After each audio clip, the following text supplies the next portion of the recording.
You've listening to Mystery in the Dark Whispers Beneath the Ivy, a tale of faded portraits, vanished maids, and secrets that bloom where no one dares to look. If you enjoy, please don't forget to subscribe to Silence of Orchids, J.A.McKenzie, Chapter 1. Arrival at Sungai Merah. The river gleamed bronze in the late afternoon sun as the SS Dahlia chugged its way upriver, the paddle wheels slapping the murky water with rhythmic resolve.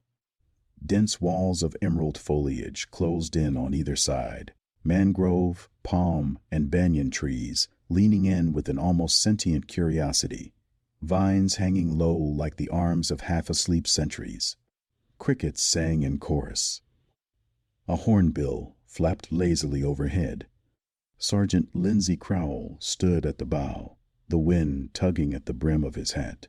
He was 25, lean and fair, the pale tones of an English winter still clinging to his skin.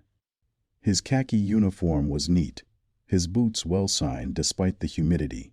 He was fresh from the academy in Sandhurst, his first overseas posting, and he bore the stiffness of a man both eager and uncertain. He scanned the riverbank, watching the occasional fishing canoe disappear into slows shaded by enormous ferns. Then his eyes caught something unusual in Old Pier, weathered and skeletal, half submerged in mud and mangrove roots. Beyond it, the roof of an abandoned colonial bungalow peeked through the undergrowth. The windows were empty. The jungle had begun reclaiming it. Lindsay turned to the steamer's captain, a squat Eurasian named Rahman. "That house back there?" Lindsay asked. "Looked deserted. What is it?" Rahman offered a glance over his shoulder and muttered something that sounded like Ruma Hantu Ghost House, 10 miles upriver. The steamer pulled up to the jetty at Sungai Merah. The British outpost came into view, a small garrison of whitewashed timber buildings built on stilts, flanked by rows of rubber trees stretching into the horizon. Smoke curled from a chimney, laundry fluttered from a veranda railing. Waiting at the jetty was a tall, hawk-nosed man in his 50s, with sun-toughened skin and crisp military posture. He wore a white linen suit and a wide-brimmed Panama hat. As Lindsay stepped off the boat, the man extended a hand. "Major Lionel Welling, you must be Crowell. Welcome to the crown jewel of this mosquito-ridden empire." "Sergeant Lindsay Crowell, sir. A pleasure." They shook hands. The major's grip was firm, his voice clipped, but not unkind. "Come, I've a bottle of gin with your name on it. Best cure for jungle nerves." Chapter 2. Dinner with the Major. The major's bungalow sat on a hill above the station, with a broad veranda overlooking the dark line of the river. Inside, the place was sparsely but elegantly furnished rattan chairs, bamboo fans, and tiger skins laid across polished teakwood floors. Oil lamps cast golden shadows on the ivory walls. Dinner was served by a silent Malay houseboy named Karem. The meal was spiced duck with tamarind, followed by chilled tinned fruit and warm brandy. The air buzzed with cicadas, and out beyond the screened windows, the jungle whispered its secrets. The major leaned back, swirling his drink. "You'll find things run smoothly here, Crowell. Rubber keeps the station busy, the locals are respectful, and our biggest threat is boredom. I envy you the quiet." Lindsay nodded, grateful for the cordial welcome. "On the way upriver, sir, I saw an old jetty, about 10 miles back. Looked abandoned. House beyond it. I asked the captain, he called it the ghost house." The major's expression changed. The humor drained from his eyes, and he set his glass down with care. He stared out into the night. "I suppose you would have passed it. That was the Henry plantation. Abandoned these past 6 years. Tragic affair." He took a slow breath and leaned forward, resting his arms on the table. "Giles Henry came out here from Devon 15 years ago, built that estate from nothing, hired good native workers, paid them well. The man had a knack for the land. made the plantation profitable in record time. The major paused to light a pipe. The match flared, casting sharp shadows across his angular face. Then, 8 years ago, he went back to England for a spell. Most assumed he needed rest. When he returned, well, that's when things began to change. He brought a wife with him, Nancy Henry, striking woman, 29, I believe, when they arrived. Had the sort of presence that turned heads even in the rough company of the club. Lindsay leaned in. You knew her? Slightly. Saw them now and then at the Colonial Club upriver. They appeared well matched, though I always sensed something guarded in her. Quiet, but not shy. You understand? Reserved? Yes, exactly. Polite, elegant, but not quite free. He tapped ash into a tray.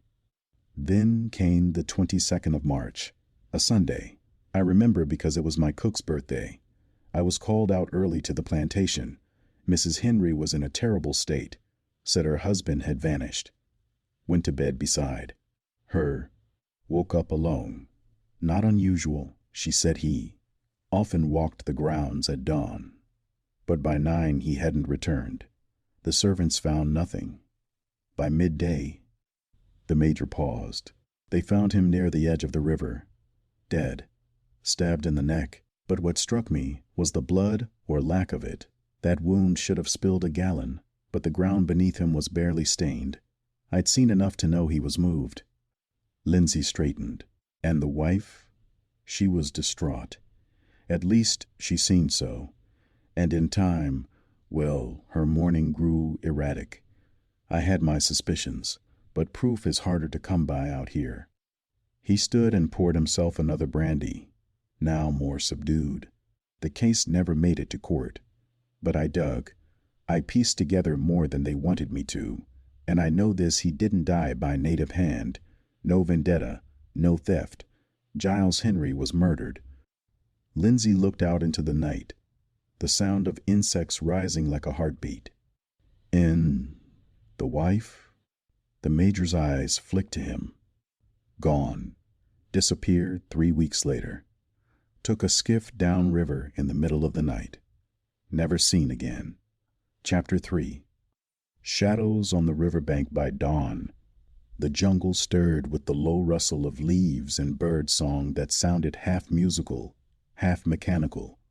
Sergeant Lindsay Crowell rose early, his mosquito net flung over the frame of his narrow cot.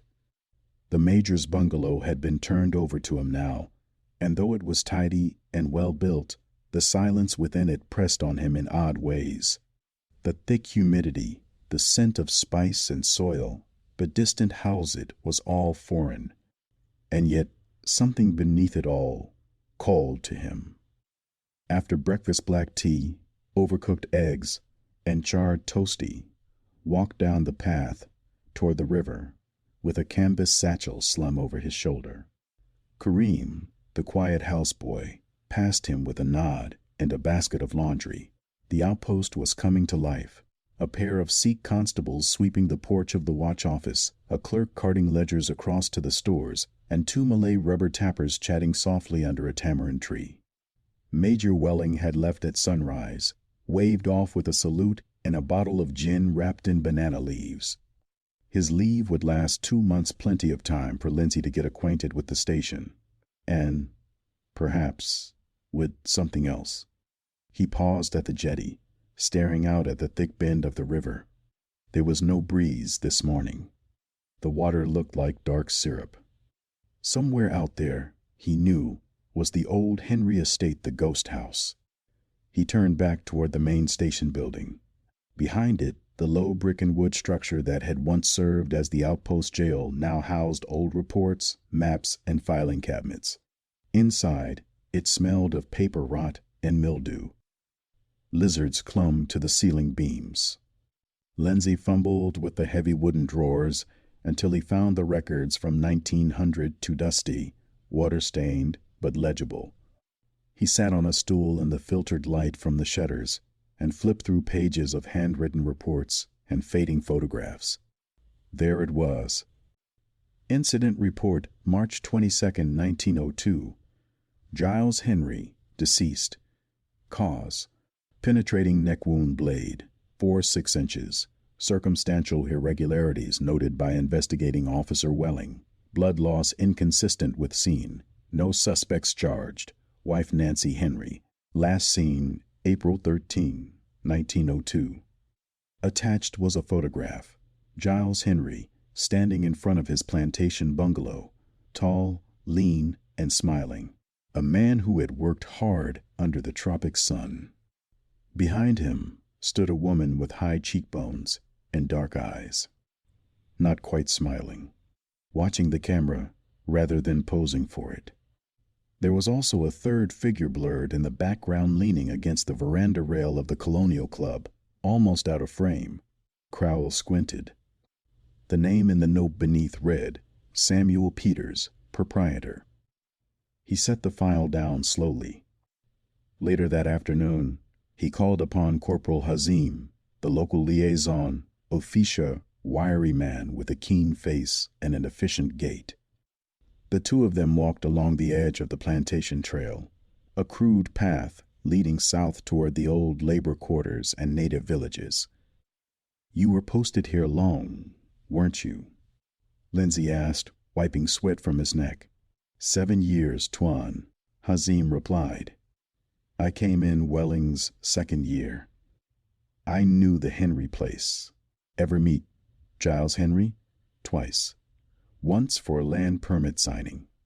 He was fair, spoke some Malay, treated the men well. Not like some. And the wife? Hazim looked away for a moment, then stopped walking. She was beautiful and sad. Never smiled much, but polite. Always polite. The workers liked Mr. Henry more. Crowell nodded. What about Samuel Peters? Hazim's eyes flickered. He owns the Colonial Club, 30 miles upriver. Important man. Friends in government. Smokes cigars from Havana. Drinks brandy before tiffin. Lindsay smiled faintly. And Hazim paused, lowering his voice. There are rumors. Before he was club owner, he ran guns in the South, helped stir up a rebellion. Some say he and the lady knew each other before she married. Some say they met in Wales. Crowell's brow furrowed. Wales? That's what I heard. But maybe that's just a story. By dusk, Lindsay stood on the riverbank again, holding the photograph up to the dying light. The figure of Peters was still hazy in the background like a phantom from a previous act waiting for his cue. In his other hand, he held a note from the bottom of the file. One witness account not pursued. Senior Field Foreman Hamza bin Talib, now resident of Kampung Pulai, 2.5 miles from station. Lindsay slipped the paper into his satchel. Tomorrow, he would find this Hamza. He had a feeling the jungle hadn't given up all its secrets just yet. Chapter 4. The Man Who Heard Screams. The following morning was cloaked in haze. A thick mist rolled in from the river, muffling the birds and draping the outpost in silver silence. Sergeant Lindsay Crowell left just after breakfast, mounted on a sturdy Malay pony lent by Corporal Hazim, and took the narrow jungle track that veered southeast toward Kampung Kulai. The trail was barely wide enough for a horse, overgrown in places with wild ginger and torch lilies, and lined with rubber trees in disciplined rows that gradually gave way to denser, older growth. Cicadas shrieked from the trees.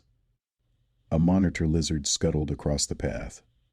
Every so often, Lindsay passed rubber workers barefoot, sinewy men with sacks slung over shoulders, who nodded respectfully as he passed. By late morning, he reached Kampung Pulai. It was a small, neat cluster of atap huts built along a low ridge above a stream. Children darted between the stilts, hens clucked freely, and the scent of fish curry drifted in the humid air. A dog barked once, then settled back beneath a veranda. Lindsay dismounted, wiping sweat from his brow, and approached a wiry old man seated beneath a tamarind tree. He was shirtless, his chest and arms lean with muscle, his face seamed with age and sun. The man looked up as Lindsay approached. "Ensik Hamza bin Talib?" Lindsay asked gently. The old man's eyes narrowed. "Ya, Tuan. I'm Sergeant Crowell, from the Sungai Merah station." He crouched respectfully. "I'm here about something that happened many years ago. You were a foreman on the Henry plantation." Hamza studied him in silence. Then he nodded once. "I remember. I've been reading the file. Your name was mentioned. You were never questioned formally. May I ask why?" Hamza's mouth tightened. The major said it was finished. Lindsay leaned forward. "Do you remember the morning Mr. Henry disappeared?" The old man's gaze drifted toward the jungle, as if the trees might still whisper the answer. "I remember everything," he said. They sat for an hour, shaded by the tree as the sun climbed. Hans's voice was slow and low, like a drum beat beneath the earth. "That night," he said, "I was staying in the old workers' hut near the southern grove. I had taken sick the day before fever. Chills. I stayed behind when the others went to the main house." "The others?" "The others? 3 men, kitchen boys. They were called to move crates. Mrs. Henry said something had arrived on the steamer, a gift perhaps, but the crates were never seen again." Lindsay scribbled a note. "Then?" Hamza leaned in, eyes glinting with memory. "In the dark, I heard shouting, not loud, but angry. Then a cry, short, like an animal in pain. Then nothing, silence. So I got up. I thought maybe a wild dog had attacked a goat." He paused, swallowing. "But when I got close to the house, I saw someone moving. A man. He was carrying something. Heavy. I stayed hidden, watched. He dragged it across the lawn, toward the riverbank, but not to the jetty. No, to the trees. Could. You see who it was?" Lindsay asked quietly. Hamza's face creased with tension. "Yes. It was the man from the club. Samuel Peters." Hamza nodded. "He wore fine shoes. Too fine for the mud. And Mrs. Henry?" Hamza looked away. She stood on the veranda, watching, holding something in her hand. A scarf, maybe, or gloves. She didn't speak. She didn't cry. Lindsay sat back, stunned. "Why didn't you say this at the time?" The old man's voice lowered to a whisper. "Because 2 days later, a man came to my hut, a stranger, said if I spoke, my daughter would go missing on the river, and he left a silver coin on my table." I understood. As Lindsay rode back to the station through the sweltering heat, Hansa's words churned in his mind. So, it hadn't just been passion or betrayal there, had been a plan, a cover-up, and fear. The kind of fear that could silence a village for decades. When he returned to Sungai Merah, the air was thick with the coming storm. Thunder murmured on the horizon. Lindsay headed straight for the old filing room. He had to know more about Samuel Peters. There had to be anything that could place him at the plantation that night. But as he pulled the relevant documents, he found a folder missing. Peters, Samuel. Proprietor Colonial Club. File withdrawn. April 1902. Authority, Captain G. Benton. Who the hell is Captain Benton? Lindsay muttered aloud. A soft voice behind him answered. Peters had friends in the military, officers who owed him, for debts, for drinks, or worse. It was Corporal Hazim, standing in the doorway with a frown. "I think," Hazim said slowly, "if you want to know about Peters, you must go upriver, to the club. See for yourself what kind of man drinks brandy before tiffin." Chapter 5. The Man with the Silver Cufflinks. The launch sliced upriver beneath a sky stained the color of pewter. Rain threatened, but hadn't yet fallen. Sergeant Lindsay Crowell stood near the prow, his uniform crisp despite the humidity, his satchel slung across one shoulder. The journey from Sungai Merah had taken most of the day past oxbow bends and fishermen's huts, past thick mangrove swamps and quiet, watchful macaques. Now the river widened into a calm stretch flanked by elevated banks. Ahead, perched on a rise above the waterline, loomed the Colonial Club. It was an elegant structure, whitewashed timber with arched verandas, tall columns, and striped awnings that fluttered faintly in the still air. A manicured lawn sloped down toward a private jetty where 3 launches were moored. Even from a distance, the place exuded privilege and deliberate detachment from the jungle around it. A liveried servant in white waited at the dock with a red umbrella. He bowed wordlessly and offered to take Lindsay's bag. "No need," Lindsay said, stepping off the boat. Inside, the club smelled of cigars, lemon oil, and old money. Ceiling fans rotated lazily. Dark-paneled walls bore paintings of English fox hunts and Malay landscapes, all rendered by someone who had clearly never sweated under a rubber tree. A handful of men lounged in wicker chairs with whiskey glasses, discussing the price of latex and the state of Siam. The steward led Lindsay through a series of teak doors into a quieter lounge. The air cooled slightly. An enormous gramophone played something chamber-like and funereal. Then he saw him. Samuel Peters. He stood at the far end of the room, pouring a drink from a decanter into a heavy crystal glass. He was tall, broad across the chest, with thick blondish hair slicked back and going gray at the temples. His mustache was carefully trimmed, and he wore a white linen suit tailored to perfection down to the monogrammed silver cufflinks that gleamed in the lamplight. He moved with the slow, deliberate confidence of a man who had never once feared being questioned. "Sergeant Crowell," he said, not turning. "You took your time." Now Peters turned, glass in hand, smiling faintly. His eyes were sharp, a pale, watery blue that didn't quite match the warmth of his smile. "Oh, but I make it a point to be informed, particularly when someone comes sniffing around a story I thought long buried." He gestured toward a leather chair. "Drink?" "No, thank you."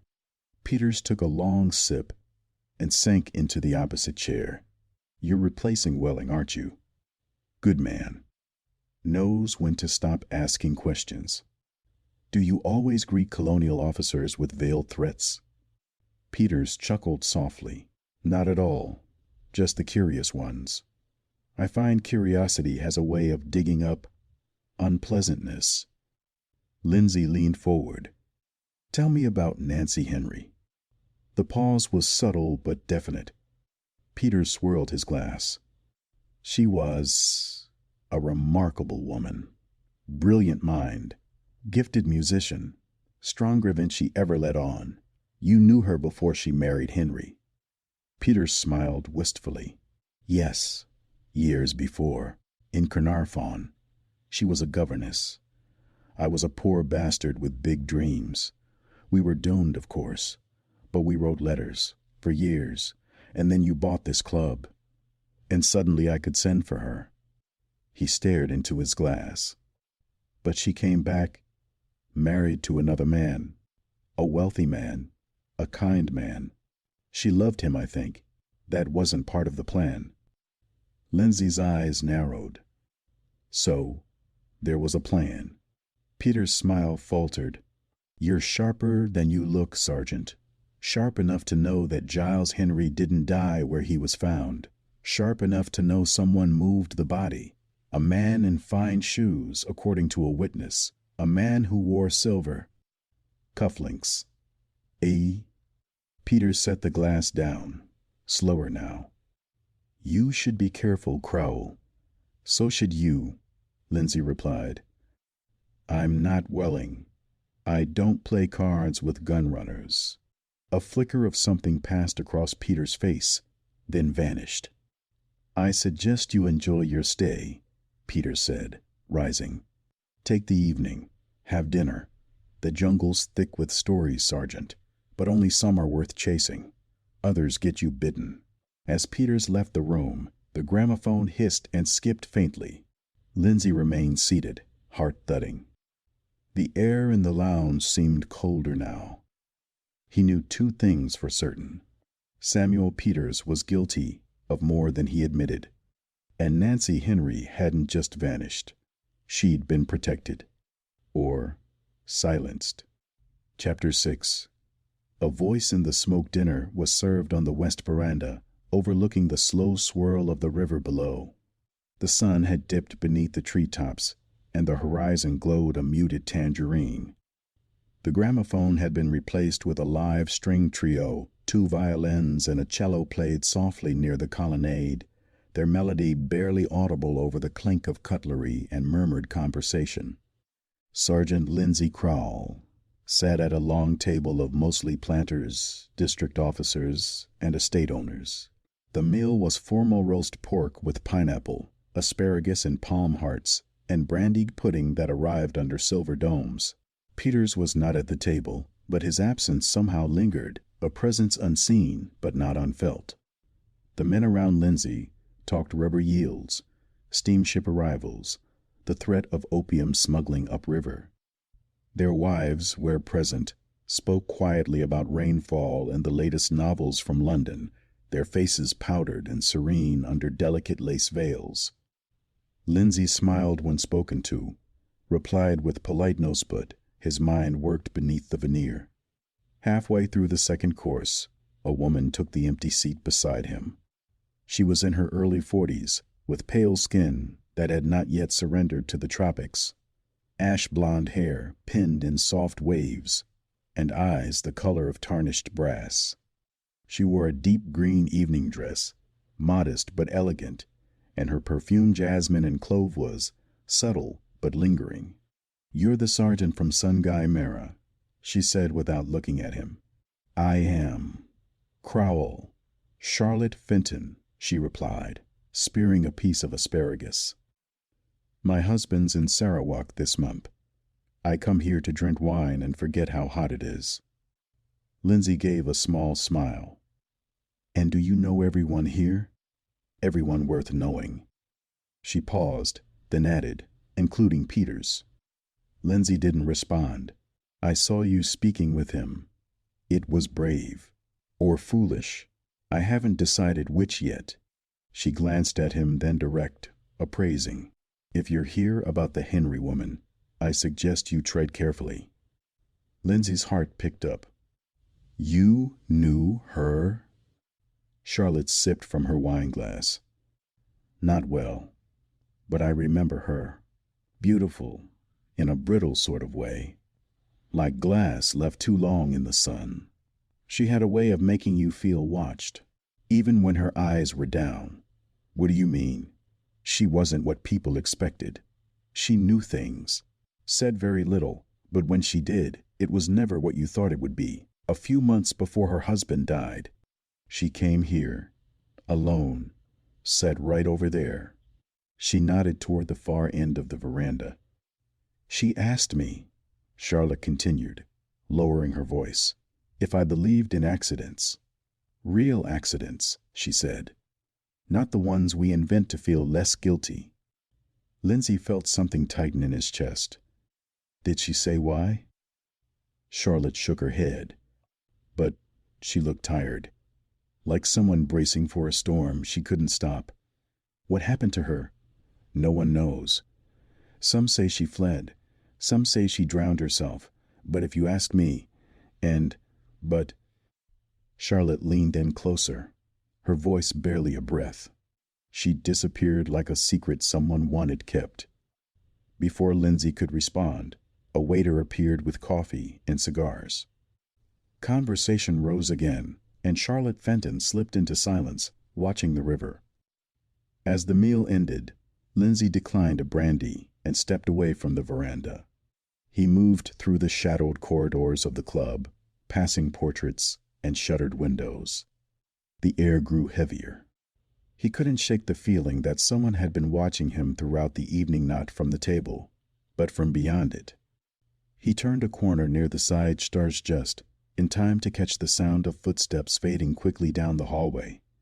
"Hello?" he called softly. No answer. He reached the end of the corridor and opened the side door onto the servants' wing. Nothing.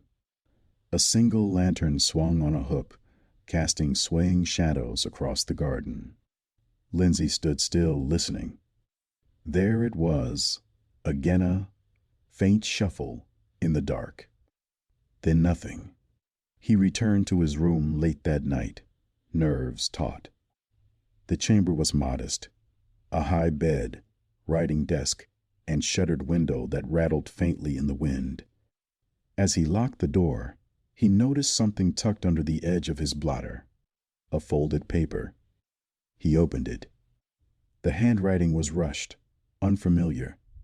"She never left. Not the way they say. Look where the orchids grow. A friend." Below the words, a crude sketch, a riverbank, a tree, and something buried. Lindsay read the note twice, then tucked it inside his coat pocket.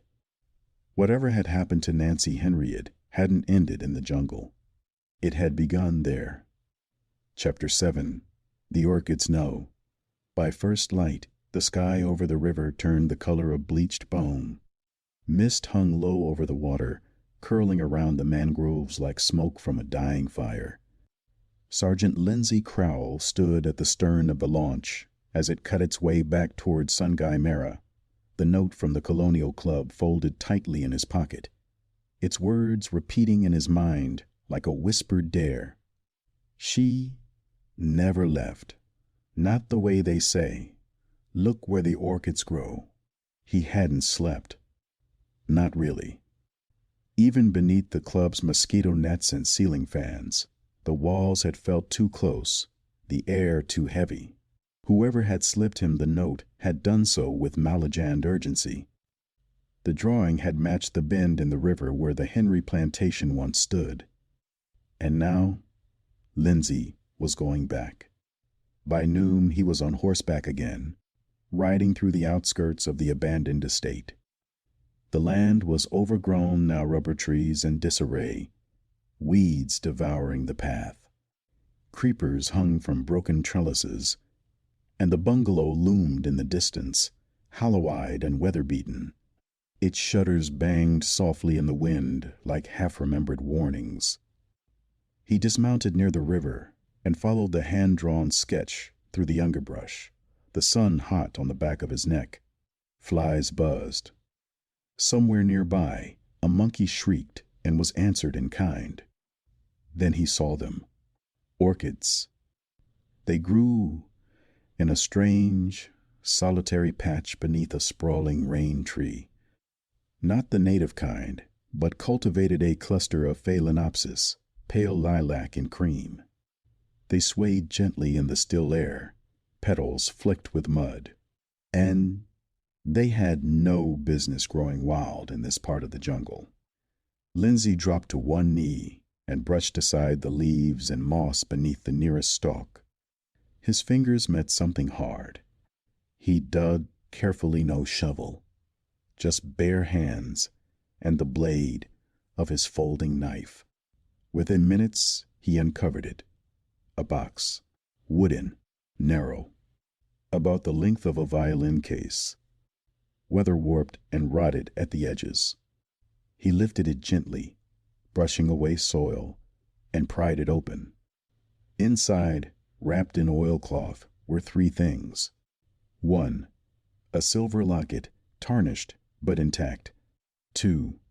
A thin leather-bound diary, swollen from moisture. 3. A handkerchief, stained brown at one corner once red.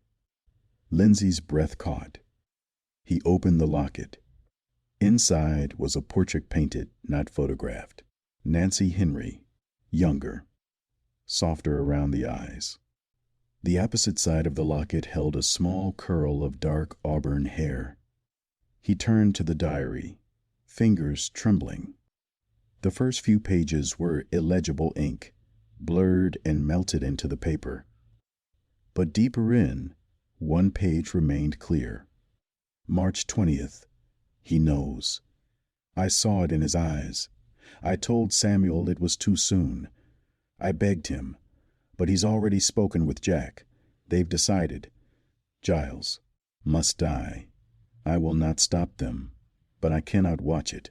I have no courage left. If anyone finds this now, that I did not want it. Not like this. Lindsay's mouth went dry. Nancy hadn't vanished. She had buried her guilt. And someone likely, the person who left the note, wanted the truth found.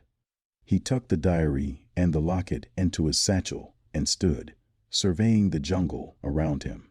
The silence now felt unnatural. Waited. From the corner of his eye, something shifted a figure just beyond the trees. He turned sharply. Hello? No reply. He moved toward the spot, heart pounding. But whoever had been there was gone. Only a broken branch and faint footprints in the loam remained. Lindsay looked back toward the orchid swaying gently once more. That evening, back at the outpost, Lindsay cleaned the diary as best he could, drying the pages in the open air beside a lantern. He left the locket on the table, watching the light dance across the painted face of Nancy Henry. Then came a knock on the door. He opened it. Corporal Hazin stood there, his brow furrowed. "Tuan," he said quietly, "we found something. Near the river, a boat, smashed against the rocks. And there was a body, or what's left of one." Lindsay's blood chilled. "How long?" Hazim shook his head. "Hard to say, but not old. A few days, maybe less." Lindsay's eyes narrowed. Someone had been following him, and someone had just died for it. Chapter 8. The river keeps its own. The body had washed up where the current snagged around a bend, caught beneath a fallen tamarind tree. Lindsay followed Hazin down the river bank in the fading light, the jungle around them damp with the scent of decay and rain-soaked earth. A pair of native constables stood guard, speaking in low tones. One held a lantern, its glow flickering gold against the shadows. The corpse lay half submerged, pressed between driftwood and the silted bank.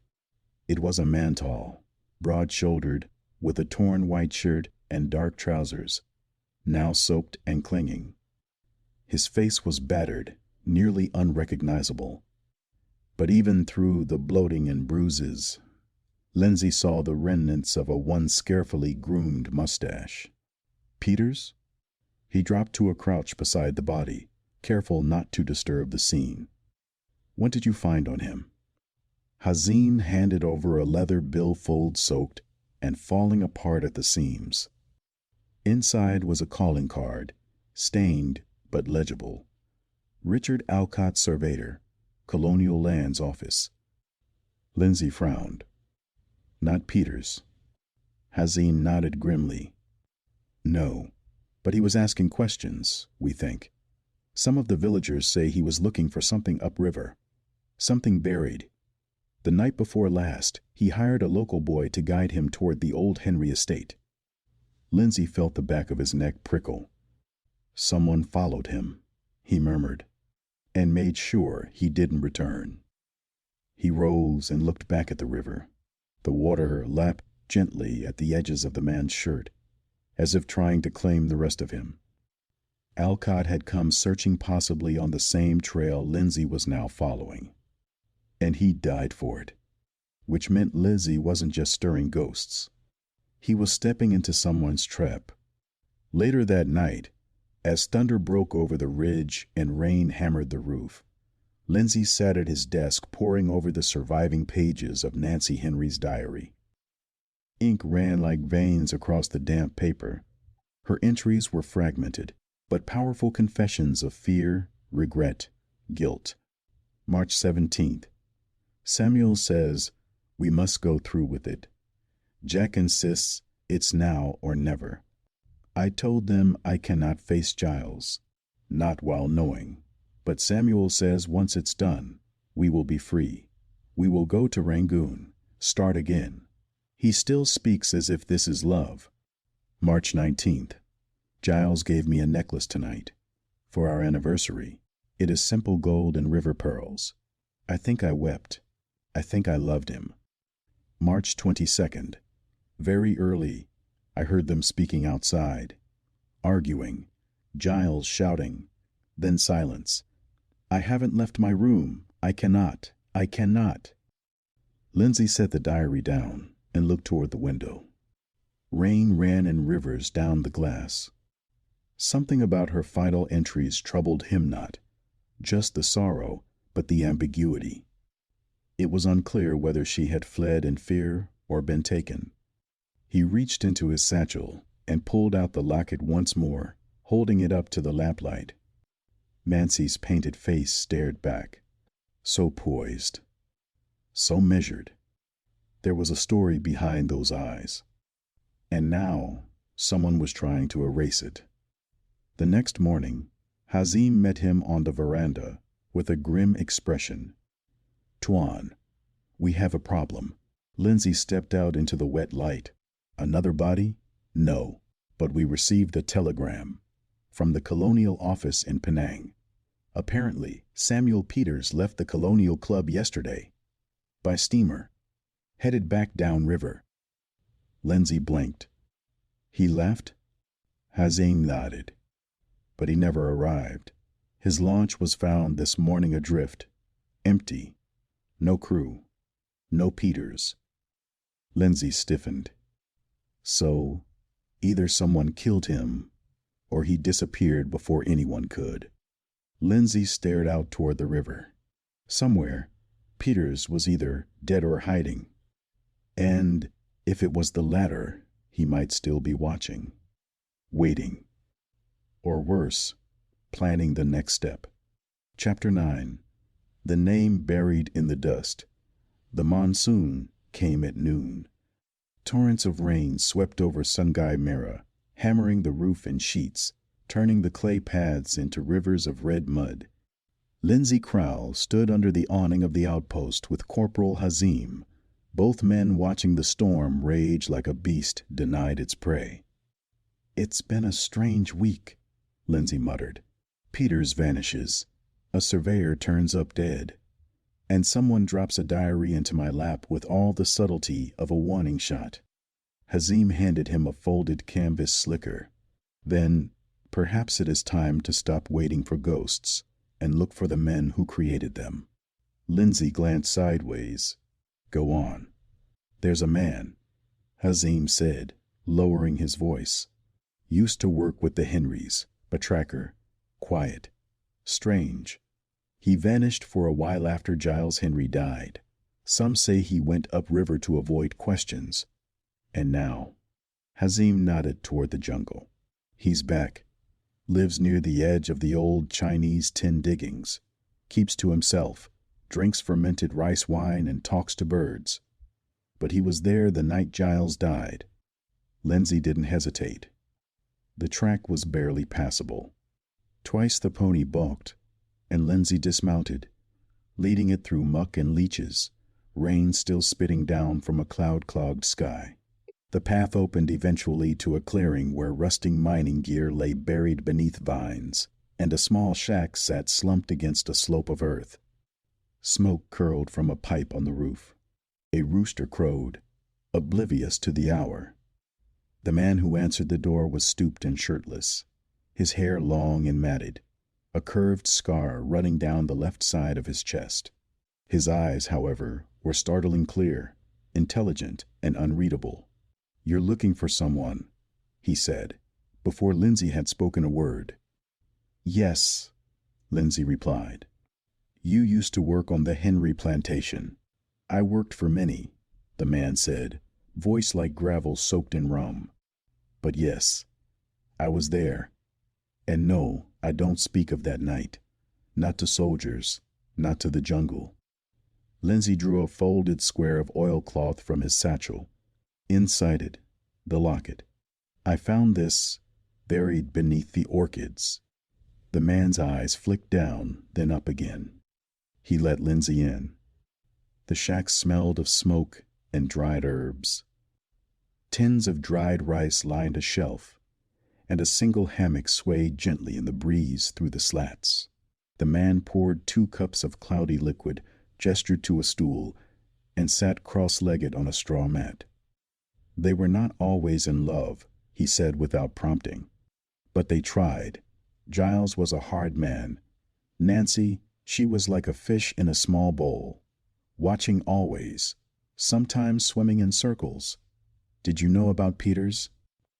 Lindsay asked. The man gave a slow nod. Oh, yes. He came often. Said he was checking on supplies, but he always came when Mr. Henry was away. Always brought Nancy something, flowers, chocolates, a necklace once. Then what happened? Mr. Henry found out. I don't know how, but something changed.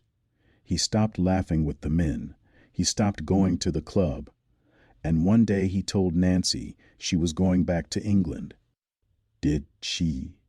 The man smiled with cracked teeth. No. But that night, her lover came with another man. Jack McWilliams? At that name, the man flinched. You speak too loud, he said, glancing toward the trees. There are names you don't say in this jungle. He was worse than Peters, older, meaner, a traitor once, then a smuggler, then something else. People say he disappeared. But those kinds of men don't disappear, they become shadows. Lindsay sat forward, tense. Was he there the night Giles was killed? The man was silent for a long moment. Then he said, very softly, I saw Nancy on the stairs. She had blood on her hands. She didn't cry. She just stared at her palms and whispered something I couldn't hear. He reached into a basket beside him and pulled out a folded parchment stained, crinkled, but sealed with wax. I found this beneath the floorboard of her old room when I returned to gather my things. I did not open it. I thought it cursed. Lindsay took the letter carefully, heart thudding. Do you know what this means? I know it's not the end, the man said. The end is still waiting. Just downriver. Back at the station, Lindsay pried open the wax seal with the edge of his knife. Inside was a letter. Short, elegant cursive. To whomever finds this, if I do not survive what they have planned, know that I chose truth. Not safety, not Samuel, not escape. I chose Giles. I chose to remember myself. Tell him I'm sorry. Nancy. Lindsay closed his eyes. She hadn't run. She hadn't betrayed.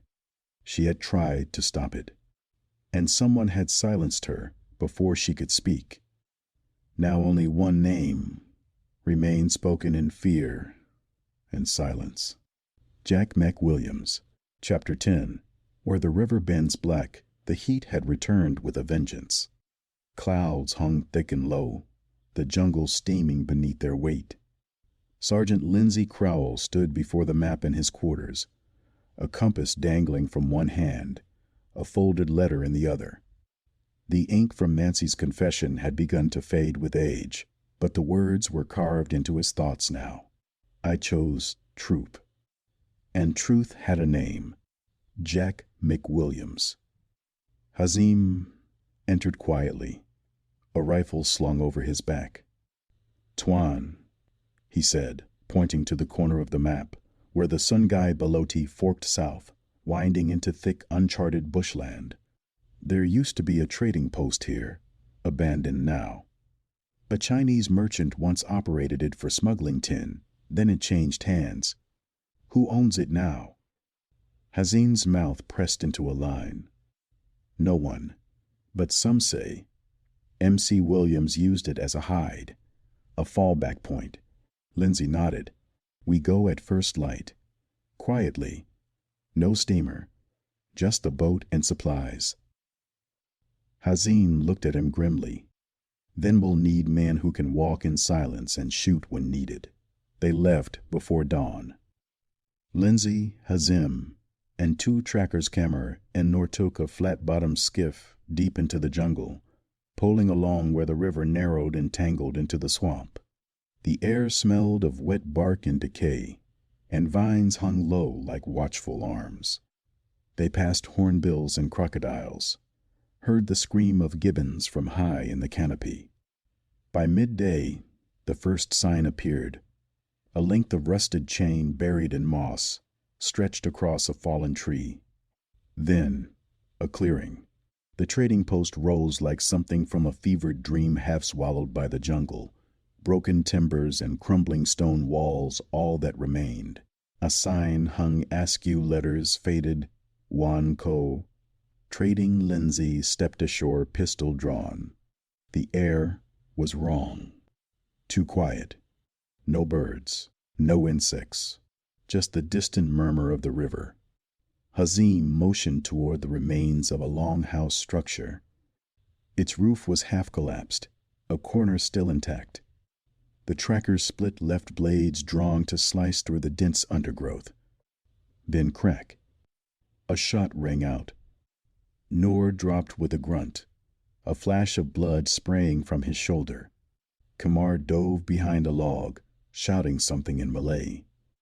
Lindsay hit the ground. Hazim returned fire toward the tree line. They were surrounded. Another shot shattered the air, striking the skiff and sending splinters into the water. Retreat? Hazim called out. Lindsay shook his head. Too late. They've boxed us in. A voice echoed across the clearing low, steady and cruelly amused. You're a long way from your filing cabinet, Sergeant. Lindsay turned slowly, eyes scanning the upper window of the ruined trading post. A figure stepped out into view, tall, weather-beaten, graying hair beneath a wide-brimmed hat, a hunting rifle cradled in his arms. A scar sliced through his left eyebrow. J.A.McKenzie. Thought I'd have a bit more time before someone came knocking, he said, smiling. But I suppose Peters always was careless with loose ends. Lindsay rose slowly, gun still in hand. You planned the whole thing. Nancy's marriage, Giles's murder. Jack shrugged. Genius is usually wasted on schemes, but this one almost worked, until she grew a conscience. He tried to stop you. She did stop us. She delayed long enough that Giles found out that we had to act to HEA. Sooner, sloppier. Lindsay stepped forward, every nerve taut. You killed her. Jack's face twisted. No, but I told Peters what would happen if she talked. And Peters, well, he low her enough to silence her. That's not murder, son. That's romance. Hazim fired again. The shot missed, but Jack ducked back into the shadows. A flurry of movement burst from the trees. 3 men, armed with knives and carbines, rushing toward Lindsay and Hazim's position. The ambush was fully underway. Lindsay dove sideways, firing into the green. One man fell with a cry. Hazim rolled behind a fallen beam, reloading. Kamar dragged Noor's bleeding form to cover. Smoke filled the clearing. Voices shouted in English, Malay, and something darker guttural and furious. Lindsay saw Jack vanish behind the far wall, fleeing into the trees. He sprinted after him. He followed the blood-red scarf of MC Williams through tangled roots and twisting vines, heart pounding, boots slipping on wet moss. The jungle clawed at him. The chase ended at a precipice overlooking the river, a sheer cliff where the water thundered below. Jack stood at the edge, breathing hard, the rifle now empty. Lindsay raised his pistol. This ends here. Jack turned, hands open. Shoot me, and they'll never stop coming. You think I was the only one who profited from Peter's little enterprise? Gun running, plantation shares, smuggling. This whole colony's built on men like me. Lindsay advanced slowly. Then maybe it's time someone like me tears it down. A pause. Wind in the leaves. Then Jack smirked. You haven't got the stomach for this. No, Lindsay said, steadying the barrel. But I've got a pen. And a report to write. Jack lunged one last desperate gamble to disarm him. Lindsay fired. The shot echoed off the cliffs. Jack McWilliams stumbled, staggered backward, and fell into the gorge. Down into the churning black. Gone. Lindsay stood panting in the stillness, jungle closing in around him. He holstered his pistol, chest rising and falling, and stared at the river below. The man was dead, but the network he'd helped build the web of corruption still pulsed like a serpent coiled just beneath the surface. The war wasn't over. Not yet. Chapter 11. The Ink and the Silence. The rains came again that evening, like drums rolling over the hills. By the time Lindsay returned to Sungai Merah, mud slicked the roads, and the garrison looked like it had been dipped in wax. His boots were heavy with earth, his shoulders aching, and his mind numb with exhaustion. The events of the ruined trading post played again and again behind his East Jack McWilliams' final smirk, the flash of gunfire, the long fall into silence. Corporal Hazim met him at the edge of the outpost. Nor was stable. Kamar had returned with only a scratch. The shift had been patched. Did we stop it? Hazim asked as they crossed the veranda toward the officers' mess. Lindsay didn't answer at first. We cut off the arm, he said finally. But I don't know if we've killed the beast. Inside his quarters, Lindsay poured himself a glass of tepid gin and collapsed into the desk chair. The ceiling fan spun with a lazy clatter above him. The jungle pressed against the shuttered windows like an animal that would never sleep. He unrolled a fresh sheet of government tissue parchment and picked up his fountain pen. The lamp glowed beside him, brewing long shadows over the floorboards. He began to write. Colonial Security Report, Re. Investigation into the death of Giles Henry 1902.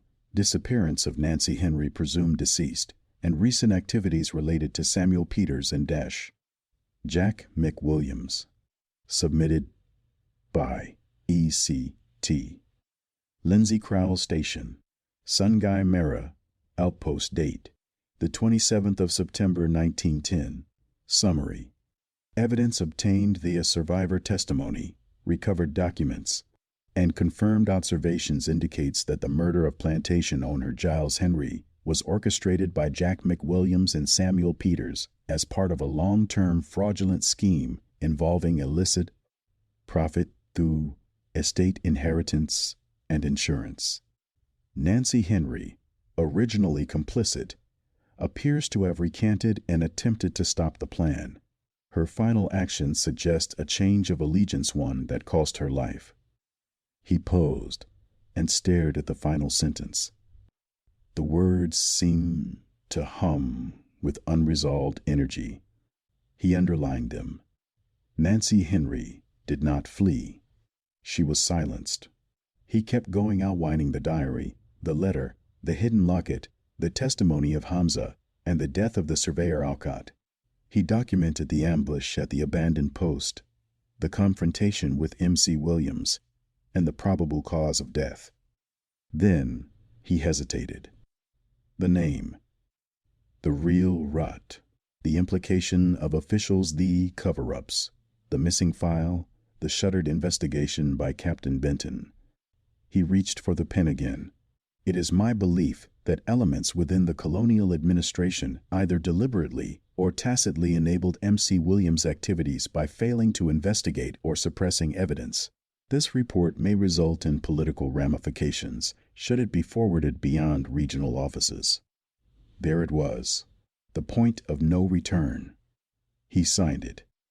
Sergeant Lindsay Crowell, British Colonial Police, Malaya.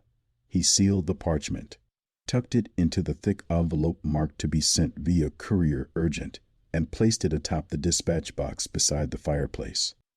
The flame beneath the lantern flickered slightly. Outside, the jungle breathed.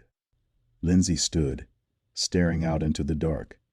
It would take 3 days for the courier to arrive, and 3 more for the report to reach Penang, if it was allowed to reach. Later that night, as Lindsay walked the quiet paths of the outpost, he saw a flicker of movement near the northern gate. Just a figure cloaked, deliberate, slipping away into the mist. A warning bell rang faintly in his chest. He returned to the station house, opened the lockbox, and checked the contents of his satchel once more. The diary, the locket, the letter, all still there. He would send copies of everything. He would make sure someone knew, even if he didn't live to see it. As dawn broke over the canopy and the river turned to gold again, Lindsay stood on the jetty with the report in hand. The launch engine stuttered to life. He watched it vanish around the bend and whispered under his breath, "Let it reach them." Then he turned back toward the outpost toward whatever came next. Epilogue. 6 years later, London, 1916. Rain slid down the arched glass roof of Paddington Station, painting the world in streaks of gray and steel. War posters fluttered against the columns. "Your country needs you. Enlist today. Defend the empire," porters shouted. Soldiers in khaki milled through the crowds, rifles slung, eyes wide with youth and uncertainty. Sergeant Lindsay Crowell, no longer in uniform, no longer posted to distant outposts, stepped off the train with a leather satchel in one hand and a cane in the other. His limp was barely noticeable now, a souvenir from a later ambush in Pearlie's, one that hadn't ended with as much justice. He passed unnoticed through the station, just another quiet face in a city now preoccupied with war. He stopped only once at the post box on the corner. From his satchel, he removed a sealed envelope. Inside it, a copy of Nancy Henry's letter, her locket, and a single pressed orchid. The address was handwritten. To the Royal Colonial Archives, ATN, Historical Reconciliation Office. He paused, rain misting his brow, then slipped the envelope into the box. Behind him, Big Ben told, and somewhere in the unseen archives of empire, a clerk would one day read her words, and perhaps remember that not all ghosts banish. The end.